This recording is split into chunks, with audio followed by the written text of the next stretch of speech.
பிரியமானவர்களே, ஒரு புதிய மாதத்தின் முதல் நாளுக்குள்ளே ஆண்டவர் கொண்டு வந்திருக்கிறார். இத்தனை நாட்கள் ஆண்டவர் இந்த புது வருஷத்தின் ஆரம்ப நாள்ல இருந்து 4 மாத கால அற்புதமாக நடத்தி இருக்கிறார்ல. 5வது மாதத்துக்குள்ள வந்துட்டோம். இந்த மாதம் எனக்கு எப்படி இருக்கும், கர்த்தர் எனக்கு என்ன வார்த்தை வைத்திருக்கிறார் அப்படின்னு நினைக்கிறீங்களா? உங்களுக்கு ஒரு வாக்குத்தத்தத்தை ஆண்டவர் வைத்திருக்கிறார். என்ன சொல்றார் தெரியுமா?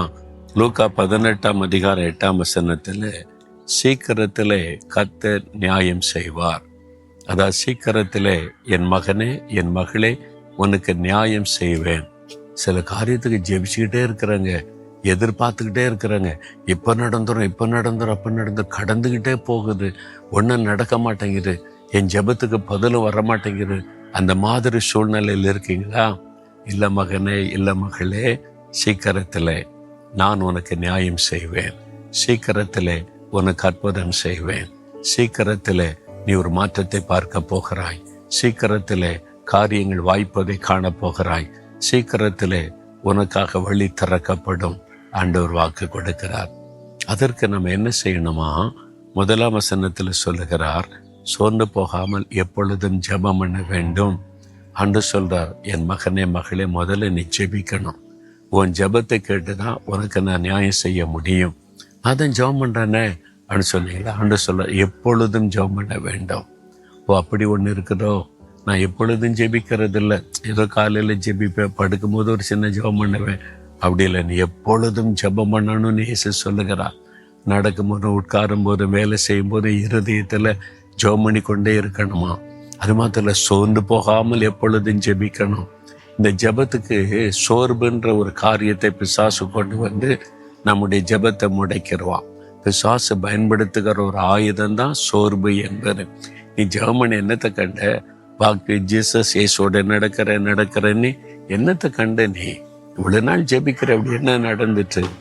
அதனால இதெல்லாம் பிரயோஜனம் இல்லை அப்படின்னு சாத்தான் மனதிலே போடுவான். நேரில் வந்து பேச மாட்டான், உள்ளத்துக்குள்ள அந்த சிந்தையை உண்டாக்குவான், எண்ணத்தை உண்டாக்குவான், தூண்டுதலை உண்டாக்குவான். அதனால உடனே சோர்வு வந்துவிடும். அதனால சோர்ந்து போனீங்களா? ஆண்டவர் சொல்றாரு, சோர்ந்து போகாத மகனே, மகளே, சோர்ந்து போகாத, சீக்கிரத்தில் உனக்கு நியாயம் செய்வேன். அதான் ஆண்டவர் கொடுக்கிற வாக்குத்தத்தம். அப்ப இந்த நாள்ல உங்களுக்கு ஒரு காரியம் வாய்க்க போகிறது.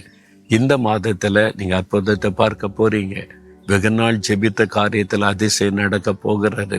விசுவாசிக்கிறீங்களா? நான் சோர்ந்து போகாம எப்பொழுதும் ஜெபம் பண்ணுவேன். ஆண்டவரே, நான் அந்த விசுவாசத்தோடு பெற்றுக்கொள்கிறேன். எனக்கு நியாயம் செய்கிறீங்க, அற்புதம் செய்கிறீங்க. விசுவாசத்தை அறிக்கையிட்டு ஜெபிங்க, அற்புதத்தை காண்பீங்க. அப்படியே சொல்லுங்க, ஆண்டவரே, இந்த வார்த்தைக்காக ஸ்தோத்திரம். நான் எப்பொழுதும் ஜெபிக்க, சோர்ந்து போகாமல் ஜெபிக்க ஒப்பு கொடுக்கிறேன். ஜெபத்தை விட மாட்டேன், ஜெபிக்கிறதை நிறுத்த மாட்டேன். நான் தொடர்ந்து சோர்ந்து போகாமல் ஜெபம் பண்ணுவேன். நீங்க சீக்கிரத்தில் எனக்கு நியாயம் செய்ய போறீங்க. அற்புதம் நடக்க போகிறது. நான் ஜெபித்த காரியத்தில் விடுதலை பார்க்க போகிறேன், அதிசயத்தை பார்க்க போகிறேன், அற்புதங்களை பார்க்க போகிறேன். சீக்கிரத்தில் எனக்கு நியாயம் செய்வீர் என்பதை விசுவாசிக்கிறேன். அந்த அற்புதத்தை நான் எதிர்பார்க்கிறேன். இந்த நாளில், இந்த மாதத்தில், இந்த மாதிரி அற்புதங்களை எல்லாம் நீங்க எனக்கு செய்ய போகிறீங்க. விசுவாசத்தோட அற்புதத்தை எதிர்பார்க்கிறேன். இயேசு கிறிஸ்துவின் நாமத்தில் ஜெபிக்கிறேன். ஆமேன், ஆமேன்.